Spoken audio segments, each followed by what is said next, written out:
I came home early and caught my wife cheating with my best friend in the act.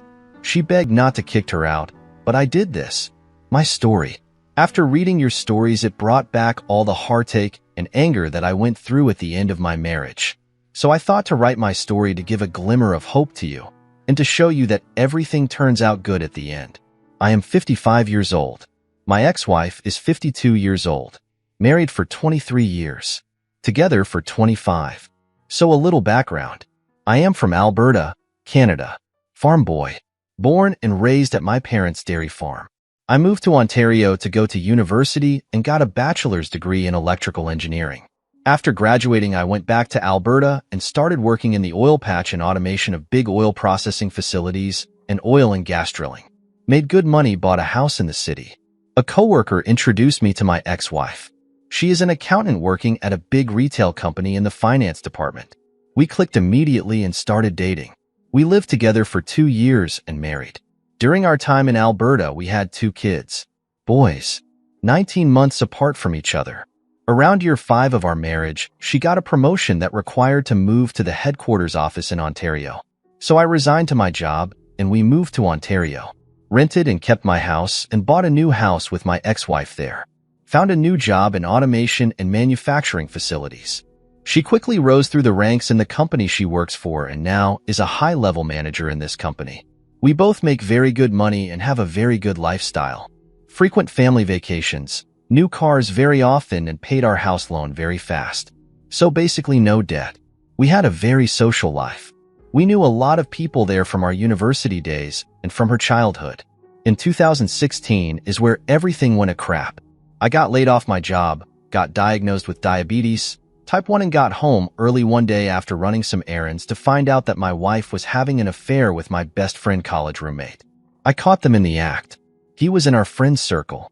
He is tall and handsome, divorced for cheating, you know, the player type.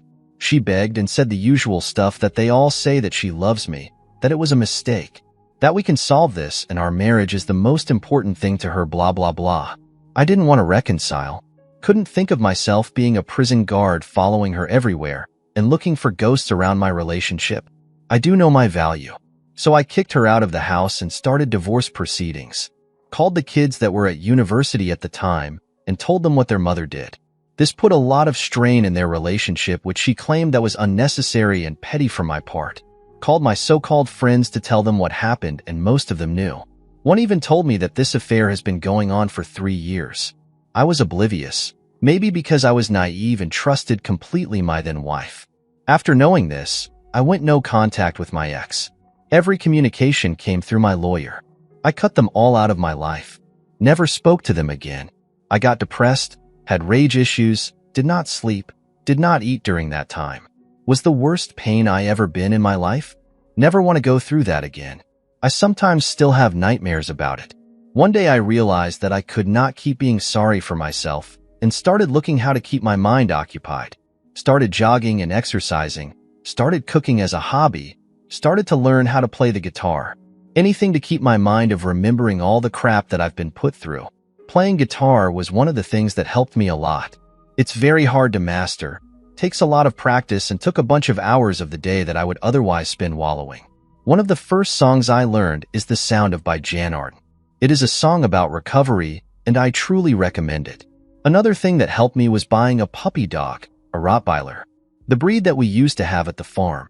My ex hates animals, so we didn't have one. Taking care of the puppy also allowed me to take things off my mind, and having it being dependent of me gave me a reason to keep going. During the divorce, we sold the house and split the equity, split the money in the savings accounts. RSP's retirement did need to be divided since we both had the same amount saved. And after the divorce, I moved back to Alberta since I had a house here and started my consultant business, and I'm doing very well, even in this recession. Sold my house and bought one in Canmore at the foot of the Rockies and have the woods as my backyard. I'm not very good at social media, never cared for it. I do not even have a Facebook profile, so not following my wife was very easy, nor did I want to know what she was doing. In 2018, I went back to Ontario for my son's graduation and I met my ex there. She asked, since I was there visiting, if we could grab a cup of coffee someday and catch up. I just told her that in hell I would be in better company and then went to ignore her for the rest of the ceremony. Both of my sons moved here to Alberta, and they lived like 40 minutes away from me. This had to be a shock to my ex since Ontario is 4 hours away by plane and like 36 hours away by car, and that makes it very difficult for her to come and visit the kids. Not everything is as great as it sounds. I haven't been able to be in a relationship again. I have trust issues and decided that it isn't fair to my partner, so I stopped dating altogether. I am alone, but I don't feel lonely. I am very happy with my life, even if I don't have anybody to share it with. For all of you in this sub, my heart goes to you and what you are going through, but I can testify that it gets better, and even if you end up being alone like me is way better than living with the cheater and the ghost of their infidelity. Second cheating story. I cheated on my husband 14 years ago. Now he's cheating on me and I can't handle it. I, 40 female. I've been with my husband 42 male for 20 years, married for 18. We have 2 kids together, 19 female and 17 male. I've gone through my worst phases of life with my husband, and he has always been a rock support for me. Our marriage had rough patches as well. I got pregnant at a young age, so I had never experienced the life of teenagers. Early in our marriage, I cheated twice on my husband. One of the affairs with my ex for about a year and a half, PA and EA, and another was EA with a random guy online, also for about a year. We married at a young age, so I made some really terrible choices, which I regret to this day. He forgave me for the affair, but made me sign an agreement for distribution of assets in case of divorce in the future. I agreed and understood why he had to do that. We started fresh and had an awesome marriage. He encouraged me to become sober and clean from drugs. At the time I cheated, I used to take drugs. He got a promotion and we bought our house. He planned vacations and encouraged me to pursue my hobbies. He helped with chores and was a great dad to our children. About 7 years ago, I was diagnosed with uterine cancer. When the doctor informed us about the cancer, he literally broke down and started crying. At that moment, I realized how much he loves me. I had to undergo surgery for removal of the uterus. After successful surgery, he took care of me like I was a child. He made me breakfasts, ordered lunch, and cooked dinner. For 6 months, he did not let me do any household work or any other work. He even made food for the children on his own. These are the moments that I look back on and imagine that I could not have survived without him. He is my soulmate, and I cannot imagine my life without him. So last night, while he was sleeping, I unlocked his phone and opened his Facebook for some of his photos as I was planning on surprising him with the big collage of his life journey on his birthday. I saw 2 Facebook accounts on it. One was his regular one, but the other was with a different name. I opened the other account and found that messages were sent to his former coworker. They were sexting. I didn't read them, but screenshotted the entire thing and sent it to my phone, deleted the screenshots from his phone, and left his phone on his side. I was not able to sleep and was crying all night. In the morning, my eyes were noticeably swollen. He asked me about my health, to which I replied I was fine. He gave me a kiss on the forehead and left for work. As soon as our younger son left for school, I opened the screenshots and read their entire conversation. Messages were dated back 6 months ago. As I scrolled up, they discussed about their sex fantasies, things they'll do to each other in nudes. It made me sick to my stomach. As I scrolled more, I saw the message, "Happy 3-year anniversary." I don't know why, but after reading that, I literally had a panic attack. I was just laying on the floor crying. He told her about my past infidelity and how he still has nightmares and flashbacks in his mind, but with her, he feels free from those thoughts and enjoys every second of it. He even said that how he is tolerating every moment he has with me for the past 18 years. Being intimate with me is just physical satisfaction he has to do for me, but with her, it is deep emotional chemistry. How he stayed in marriage because of the children and will leave me as soon as both our kids start going to college. They even had planned their wedding. It feels like in one day my life is destroyed. I thought we were a happy family. I had everything in life, but in one day my world is shattered. I wanted to grow old with him, but now it feels lonely. It seems like my life was delusional. I can feel my body becoming lifeless, like my soul is being murdered.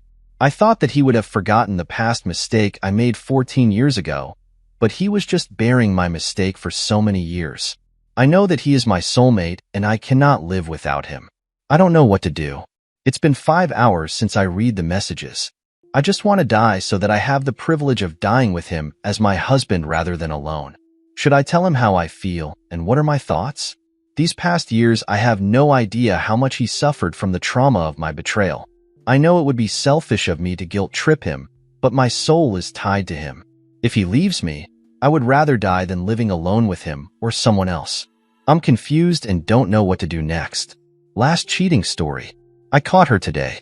I caught her once at the very beginning of our relationship, but that was like less than a month official together. So we talked through expectations and moved on. For years later, here we are in a trial separation because she needs to figure out what's right for her. It's a long read, but we talked it over thoroughly and decided we needed a refresher. Part of the plan was that she needed to get out of the house and start hanging out with her friends again, which she has been doing a lot. Like going out 4 to 5 times a week. I never questioned her griller, just wish her well and tell her to be safe and call me if she needs anything at all. We still live together, but have been sleeping in separate rooms, and I can hear when she comes home. Due to my fears of a repeat situation, we outlined our expectations going into this, and seeing other people was not an option and was very clearly off the table. Her mother also lives with us and is nice enough, but it's pretty obviously poison in her ear and is a very, I don't need no man. All men are pigs kind of person. She also has slept with something like 15 guys in the less than a year she's been here. I always let the dogs out at 6 a.m. and just so happened to bump into her coming home. I was sleepy and muttered an "Oh hey, where'd you go? Just trying to be friendly?" She came back with, Nathan stood me up and her eyes got wide as she realized she was talking to me and not her mother. She's on Tinder again. I told her I was leaving. I needed to get out of the house before I killed myself. Not being manipulative, I have a history of severe depression and was legitimately concerned. I wouldn't be able to restrain myself. Her own response was, "Please don't go. I can't afford rent by myself," which absolutely broke me. In my darkest moments, face to face with the person who redefined my expectations of love, the woman I was ready to commit my life to, my reason why, I was reduced to how much I contributed financially. The same paycheck she's been using to sleep around with other guys. I don't know what to do. I'm sobbing and shaking. I haven't slept in days. I'm messing up at work. I've developed a drinking problem again. I was 2 years sober and I'm ready to let go and end it all with a magnificent downward spiral. The heck am I supposed to do? There is no reason anymore. Why should I wake up? Why should I care about my body? Why should I care about anyone? I have no friends, no family, and I mean none. I'm just naked, alone, and crying in an empty house. There is no bright side. I have nothing left.